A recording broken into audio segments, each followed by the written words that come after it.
महायोगपीठे तटे भीमरथ्या वरं पुण्डरीकाय दातुं मुनीन्द्रैः समागत्य तिष्ठन्तमानन्दकन्दं परब्रह्मलिङ्गं भजे पाण्डुरङ्गम्।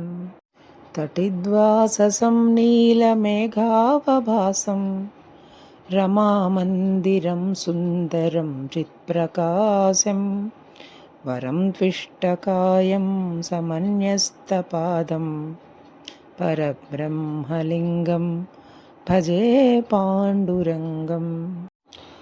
प्रमाणं भवाब्धेरिदं मामकानां नितम्भक्कराभ्यां धृतो येन तस्मात् विधातुर्वसत्यै धृतो नाभिकोशः परब्रह्मलिङ्गं भजे पाण्डुरङ्गम्।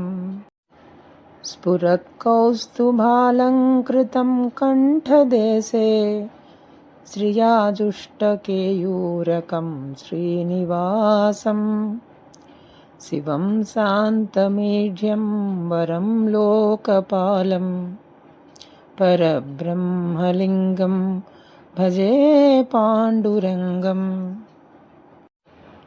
शरश्चन्द्रबिम्बाननं चारुहासं लसत्कुण्डलाक्रान्तगण्डस्थलान्तं जपारागबिम्बाधरं कञ्जनेत्रं परब्रह्मलिङ्गं भजे पाण्डुरङ्गम्। किरीटोज्ज्वलत्सर्वदिक्प्रान्तभागं सुरैरर्चितं दिव्यरत्नैरनर्घ्यैः त्रिभङ्गाकृतिं बर्हमाल्यावतंसं परब्रह्मलिङ्गं भजे पाण्डुरङ्गम्। विभुं वेणुनादं चरन्तं दुरन्तं स्वयं लीलया गोपवेशं दधानं गवामृन्दकानन्ददं चारुहासं परब्रह्मलिङ्गं भजे पाण्डुरङ्गम्। अजं रुक्मिणीप्राणसञ्जीवनन्तं परं धाम कैवल्यमेकं तुरीयं प्रसन्नं प्रपन्नार्तिहं देवदेवं परब्रह्मलिङ्गं भजे पाण्डुरङ्गम्।